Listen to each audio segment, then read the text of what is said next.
ಮುಖ್ಯಮಂತ್ರಿಗಳ ತವರು ಜಿಲ್ಲೆಯಲ್ಲೇನೆ ಈ ಪರಿಸ್ಥಿತಿ ಆದರೆ ಇನ್ನುಳಿದ ಕಡೆಗಳಲ್ಲಿ ಇನ್ಯಾವ ಪರಿಸ್ಥಿತಿ ಆಗಬೇಕು? ವೀಲ್ ಚೇರ್ ಇಲ್ಲ ರೀ ಆಸ್ಪತ್ರೆಯಲ್ಲಿ. ಇದು ಸಣ್ಣದಲ್ಲ, ದೊಡ್ಡದ ಆಸ್ಪತ್ರೆ ಅದು, KR ಆಸ್ಪತ್ರೆ. ವೀಲ್ ಚೇರ್ ಇಲ್ಲದೆ ಪರದಾಡುವಂಥ ಪರಿಸ್ಥಿತಿ ಆಗಿದೆ. ಪ್ಲಾಸ್ಟಿಕ್ ಚೇರ್ನಲ್ಲೇನೆ ವೃದ್ಧ ರೋಗಿಯನ್ನ ಸಂಬಂಧಿಗಳು ಹೊತ್ತೊಯ್ದಿದ್ದಾರೆ.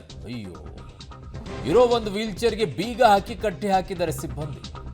ಯಾರಿದ್ದಾರೆ ಇವ್ರನ್ನೆಲ್ಲ ಹೋಗಿ ಮನೆಗೆ ಹೋಗಿ ಕಟ್ಟ ಹಾಕ್ಬೇಕು, ಇವರನ್ನು ಕೂಡ ಆಚೆ ಬರದೇ ಇರೋ ರೀತಿಯಲ್ಲಿ. ಪಾಪ ಅಲ್ಲಿ ನೋಡ್ರಿ, ವೀಲ್ ಚೇರಲ್ಲಿ, ಪ್ಲಾಸ್ಟಿಕ್ ಚೇರಲ್ಲಿ ಎತ್ಕೊಂಡು ಬರ್ತಿದ್ದಾರೆ, ವೀಲ್ ಚೇರಲ್ಲಿ ಕರ್ಕೊಂಡು ಬರಬೇಕಾಗಿರೋ ದುರ್ದ್ರಿಯನ್ನು.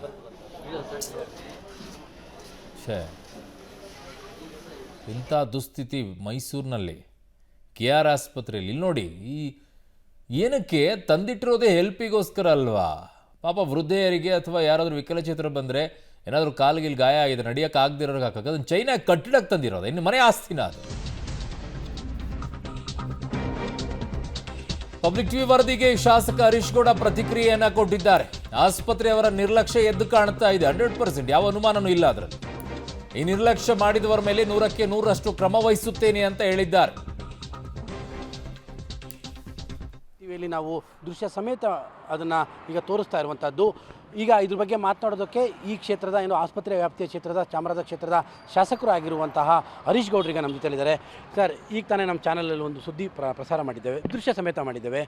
ಪ್ಲಾಸ್ಟಿಕ್ನ ಚೇರ್ನಲ್ಲಿ ಒಬ್ಬ ವೃದ್ಧ ರೋಗಿಯನ್ನು ಎತ್ಕೊಂಡು ಹೋಗುವಂಥ ಪರಿಸ್ಥಿತಿ ಇದೆ ಅನ್ನೋದಾದರೆ ಯಾವ ಸ್ಥಿತಿಗೆ ಬಂತು KR ಹಾಸ್ಪಿಟ್ಲ್ ಅಂತ?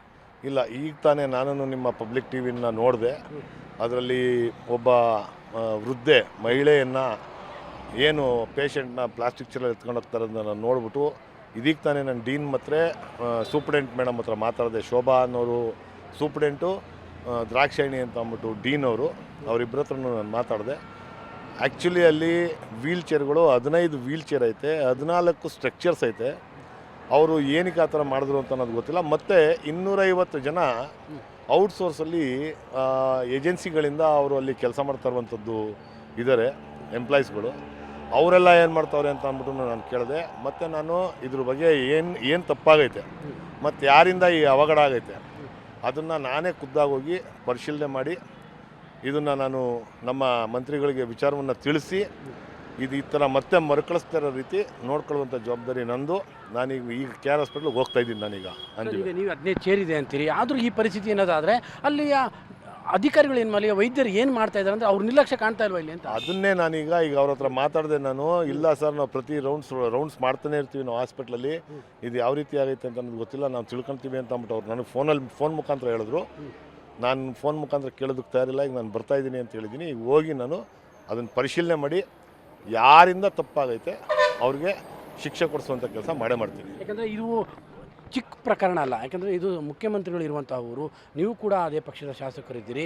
ಇಂಥ ಊರಲ್ಲಿ ಈ ಥರ ಆದರೆ ಮರ್ಯಾದೆ, ಇದು ಮೈಸೂರಿನ ಮರ್ಯಾದೆ ಪ್ರಶ್ನೆ ಅಲ್ವಾ ಅಂತ ನನ್ನ. ಇದು ಮೈಸೂರು ಜಿಲ್ಲೆಗೆ, ಹಳೇ ಮೈಸೂರು ಪ್ರಾಂತ್ಯಕ್ಕೆ ಮೊದಲನೇ ಆಸ್ಪತ್ರೆ ಅಂತ ಹೇಳಿದ್ರೆ ತಪ್ಪಾಗಲಾರ್ದು ನಮ್ಮ ಮೈಸೂರು KR ಹಾಸ್ಪಿಟ್ಲು. ಇದನ್ನು ನಮ್ಮ ಮೈಸೂರಿನಲ್ಲಿ ಎಲ್ಲರೂ ವಾಡಿಕೆ ಪ್ರಕಾರ ದೊಡ್ಡ ಆಸ್ಪತ್ರೆ ಅಂತಲೇ ಕರೆಯೋದು. ಇಲ್ಲಿಗೆ ಬರುವಂಥವ್ರು ಎಲ್ಲರೂ ಬಡ ಜನಗಳು. ಮತ್ತು